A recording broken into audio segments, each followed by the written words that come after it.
अश्विन मास के शुक्ल पक्ष की पूर्णिमा शरद पूर्णिमा के रूप में मनाई जाती है। शरद पूर्णिमा को कोजागरी पूर्णिमा व्रत और रास पूर्णिमा भी कहा जाता है तथा कुछ क्षेत्रों में इस व्रत को कौमुदी व्रत भी कहा जाता है। शरद पूर्णिमा पर चंद्रमा व भगवान विष्णु का पूजन कर व्रत कथा पढ़ी जाती है। धर्म ग्रंथों के अनुसार इसी दिन चंद्र अपनी 16 कलाओं से परिपूर्ण होते हैं। इस मौके पर आइए जानते हैं पौराणिक एवं प्रचलित कथा।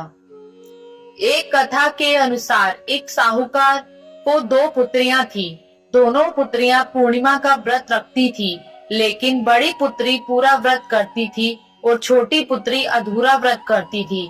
इसका परिणाम यह हुआ कि छोटी पुत्री की संतान पैदा होते ही मर जाती है। उसने पंडितों से इसका कारण पूछा तो उन्होंने बताया कि तुम पूर्णिमा का अधूरा व्रत करती थी, जिसके कारण तुम्हारी संतान पैदा होते ही मर जाती है।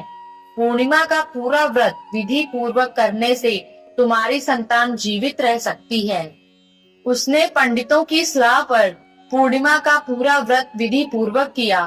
बाद में उसे एक लड़का पैदा हुआ, जो कुछ दिनों बाद ही फिर से मर गया।